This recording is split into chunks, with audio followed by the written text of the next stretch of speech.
They said it was only a fever. That is what the doctor wrote twice in the file. But no fever lasts for 4 months, and no fever kicks inside the belly of a 10-year-old girl. By the time the midwife was called, it was already too late to pretend everything was normal. What came crawling out of that rotting cabin in the Appalachian dark was not just a child, it was a curse. And for over a century, no one asked the one question that should have been screamed in the face of the father. How does a girl become a mother before she even becomes a woman? The year was 1892, a place swallowed by trees and silence in the cruel folds of Breathe It County, Kentucky. The Blackburn family lived far away from neighbors, and that distance was no accident. People whispered about Reuben Blackburn, a man whose wives died too quickly, whose brother froze to death in the snow with his eyes wide open, and whose daughter Clara Ara was born strange. From the very first moment, one eye brown, one eye gray, both circled by a wax-like yellow glow, the kind of glow that does not belong to childhood. Clara Ara never laughed, never cried, never went to school. She was kept hidden, raised not like a daughter, but like property, by a man who seemed more jailer than father. When the doctor was dragged into that cabin, Clara Ara was already laboring, her small body breaking apart to deliver a child she never consented to carry. The baby was stillborn, twisted and silent. But the greater silence was Clara Ara herself, who spoke not a single word during or after, and would not speak again for the rest of her life. The midwife who helped scrawled 3 words on a scrap of paper she hid until her death, not her fault. Those words were the only truth that survived, because the rest was swallowed by whispers, by shame, by the kind of secrets that poison bloodlines for generations. And this is where your descent begins, because once you hear what was buried in those hills, once you see how generations of silence fed on the innocence of children, you cannot walk away unchanged. This is not just a story about one girl. This is the kind of truth men were never supposed to hear, the kind of truth that claws at your sense of safety. The child who never spoke became a woman trapped inside a silence that was not her own, every move of Clara Ara. Blackburn was shadowed by the man who had stolen her childhood, her father Reuben. People said he carried the look of a preacher but the eyes of a wolf, always watching, always measuring, never once admitting what the whole county whispered behind closed doors. He kept Clara Ara in that cabin until the boards rotted, until the windows sank into the earth, until her life was nothing but a cage built of wood and blood. But the most disturbing truth is this: Clara Ara was not the first, and she would not be the last. Reuben was the son of a cousin. Marriage himself, and his grandfather before him, was known to have taken a niece as his wife. No one kept records because records expose sin, but the rumors built a crooked family tree, roots tangling into roots, branches circling back into themselves, a bloodline looping into madness, generation after generation. When Clara Ara gave birth at 10 years old, it was not the start of the curse, it was the revelation. The curse had been breathing for a century, hidden in marriages, called normal in unions, explained away as necessity in the secrecy of poor mountain hollows, where no sheriff wanted to climb and no pastor wanted to stand witness. By the time Clara Ara turned 15, she was already marked. The locals called her touched. Some swore they heard her speaking to no one, staring at corners of the cabin that even sunlight avoided, and then at 16 she was pregnant again. This time the child lived a boy pale as milk with hands that curled like claws, and a cry that split the air like metal. Tearing, his name was never recorded. He was simply called hers, and that was enough to stain her name forever. Neighbors said the boy grew up feral, never learning words, only grunts and snarls, just like the Whitakers of West Virginia. Many decades later, the same Pat. turn repeating the same shadow of a cycle that seems older than America itself. The question is, why do these bloodlines keep circling inward? Why do certain families seal themselves away from the world as though following an ancient command, something older than law, older than religion, something primal and monstrous that feeds not just on flesh, but on obedience? And here is where you start to feel it, the weight of knowledge pressing into your chest, the whisper of forbidden history crawling into your ears. Because once you step into these bloodlines, you are no longer just a viewer, you are part of the descent. There are stories the county buried but never forgot, whispers carried by men who swore never to repeat them, except in drunken confession. One such story claimed that Clara Ara's second child did not survive long past infancy. Some say he died in his sleep. Others that he was taken into the woods by Reuben himself, never to return. But the strangest tale, the one that still curls around the campfires of eastern Kentucky, is that the boy did not die at all. That he was hidden like she had been hidden, grown in secret, molded in silence, and raised to continue the loop. The neighbors spoke of strange cries at night, not the cry of an infant, but the broken cough of something not meant to live. The dogs would bark and then fall silent, their ears pinned back, tails tucked as if they too understood the unspoken rule of the hollow. Do not approach, do not look too close. By then, Clara Ara's eyes had already grown hollow. She was no longer a girl, no longer a woman, only a vessel, a silence filled with something the world was never meant to see. And in that silence, Reuben thrived, because silence is the oldest weapon in these bloodlines. It is not chains, it is not locks, it is silence.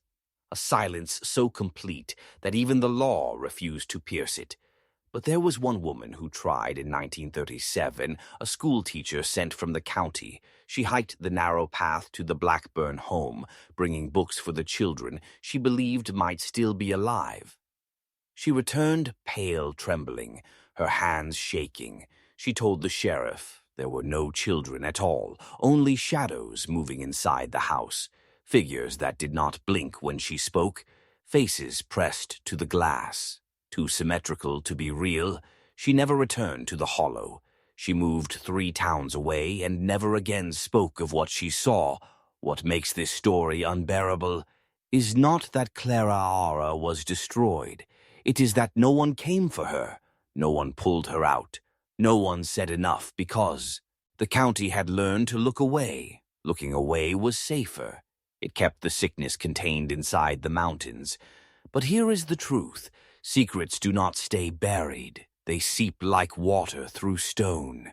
And when you drink from the well of silence, you drink everything that was hidden there. By the time the 1940s came, the Blackburn name had already dissolved from census sheets. Yet the land itself carried scars that could not be erased. Crops withered for no reason. Livestock vanished. Hunters spoke of hearing voices in the tree line, low chants repeating like prayer, and those who strayed too close swore they saw Clara Ara herself still standing by the barn, even though she should have been long gone. The elders in the county began warning their sons, do not wander the Blackburn land, do not court their daughters, do not even speak their name. But warnings only work when there is still fear, and with each generation the fear shifted into legend, a story to tell by the fire, not a truth to obey. And that was the mistake, because legends invite curiosity. Curiosity drives footsteps back into the hollow, and footsteps awaken what should have stayed sleeping. One miner in 1952 wrote in his journal that he stumbled on a shack deep in the brush. Where no shack should have stood, it leaned sideways, beams rotting, roof caved, but he swore he saw movement inside. A girl, pale, thin hair, hanging like wet rope. She raised her head when he stepped forward, her eyes, 2 different colors, ringed with the same sick yellow glow that had haunted the Blackburn line since Clara Ara. The miner ran, he never went back, and weeks later his journal was found tucked in a tin lunchbox after he disappeared in a cave. Collapse. Silence returned to the valley. But silence is never empty. Silence is an incubator. It allows memory to fester until it becomes something more than memory. It becomes curse. What matters is not whether you believe Clara Ara still walked the earth. What matters is why the records vanish, why the names disappear, why every official account ends with fire, ash-missing files, and unsworn reports. History does not erase itself. Someone erases it. Someone benefits from keeping bloodlines hidden, from keeping tai. He sickness unseen. And here is where I ask you to prove. You are awake. Comment twice below these words. I am not asleep because only men who refuse to sleep through history are strong enough to face it, and only those who face it can resist repeating it. By the 1960s, rumors of the Blackburn bloodline were little more than fragments whispered in kitchens and barrooms. Yet, every few years, a new account surfaced, not loud enough to make the papers, but sharp enough to carve itself into the memories of those who heard them. Hunters reported seeing two girls standing motionless at the edge of the tree line. Dressed, the same hair, parted, the same. Neither blinking, both gone when the hunter turned his head for a split second, and when he searched the ground there were no tracks. A county worker cutting a new path for power lines swore that while surveying near the hollow, he stumbled on fresh graves, 13 small mounds in a row. No headstones, no markers, only wooden stakes driven into the dirt. Each one carved with strange symbols he could not understand when he returned the next day with 2 others. The graves were gone. Earth smoothed flat like nothing had ever been there. By now, the official record was almost empty, files burned or stolen, census rolls missing entire families labeled untraceable. Yet these erasures reveal more than they hide because power only erases what threatens its control. The truth is never simply forgotten. It is silenced intentionally. What kind of bloodline would the state prefer buried? What kind of inheritance would they? Rather, we never learn existed. The pattern is too precise.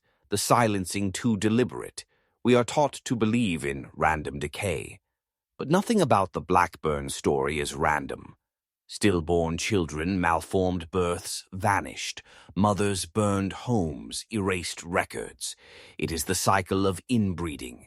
Yes, but it is also the cycle of secrecy. Secrecy is the tool of power. The same way shame is the leash of control.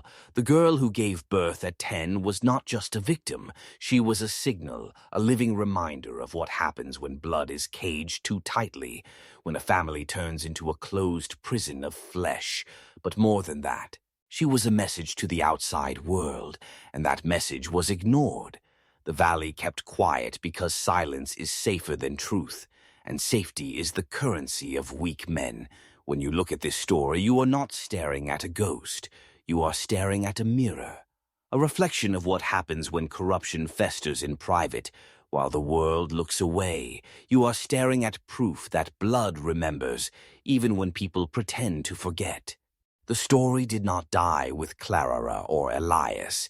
It seeped outward into the soil and into the records that were never allowed to exist. Ask yourself this. Who has the power to erase an entire bloodline from census documents? Who has the reach to pull photographs from archives and silence journals? Who gains when truth is buried? By the 1970s, a folklorist named Dr. Mitchell Langley began speaking publicly about Appalachian bloodlines, warning that certain families showed signs of intentional containment rituals. His words were not speculation. He had decades of field notes, sketches of symbols carved into children, testimonies from nurses who treated girls with scars that were not wounds but markings. His work could have changed the way we see history, but a week after he connected those marks to the Blackburn Hollow, he disappeared. His car found burned his notes, scattered his name, erased like all the others. This is where the story transforms from tragedy into design, because when the same patterns of silence repeat across generations, you are no longer dealing with coincidence. You are staring at structure institutions do not erase by accident. They erase because something in those records would shatter the image of control they build for you. The Blackburn girl was 10 years old when she gave birth, and yet no authority ever pursued justice. No preacher spoke against it. No sheriff arrested Reuben. Instead, the files vanished, the names vanished, the questions vanished, and that vanishing is the real inheritance passed down through the decades, because secrecy is power and silence is complicity. Think about your own life.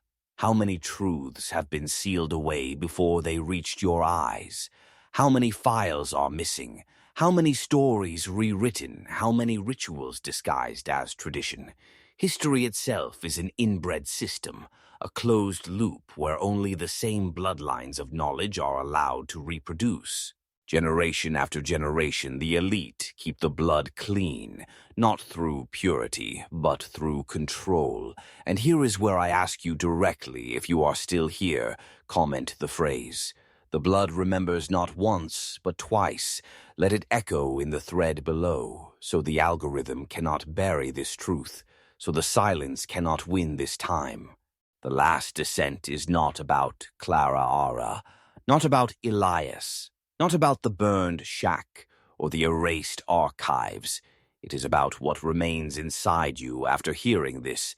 Because if a family can be hidden for 100 years, if their scars and births and graves can be sealed away, imagine how many other truths have been buried under the same soil. The pattern is always the same. A child is born too young, too twisted, too silent. The community looks away. The records vanish. The whispers continue. Then, decades later, the cycle repeats like a curse. But curses do not last this long without help. They are sustained by institutions, by men in suits who call themselves protectors, by laws that decide which names are remembered and which are struck out, by churches that preach purity while hiding rot under the floorboards, and by governments that call corruption order. This is why you were never meant to hear this story, because it is not just one bloodline in Appalachia. It is the blueprint of how power sustains itself. Isolate, control, erase, repeat. And every time you believe the story is over, it resurfaces, not to ask for justice, not to ask for answers, but to remind you that silence breeds obedience, and obedience feeds power. Now I leave you with a choice. You can let this settle into the pit of your stomach. Like a horror story you will forget tomorrow, or you can let it sharpen you like a blade. The people who run the world count on you, forgetting they count on you. Scrolling, they count on you, laughing off what you are not supposed to know. But a man who remembers becomes dangerous. A man who carries the forbidden into his blood is no longer prey. He becomes witness. So let this be your inheritance. The whispers, the ash, the erased names, the scars carved into skin. You were not meant to see them, but you have. And once seen, they cannot be unseen. The past is not gone. It is alive in shadows, in files, burned in barn, sealed in silence, and in men like you who dare to remember. The question is not whether the Blackburns are still out there. The question is whether you will keep their secret or break the cycle, because if the blood remembers, then so must you.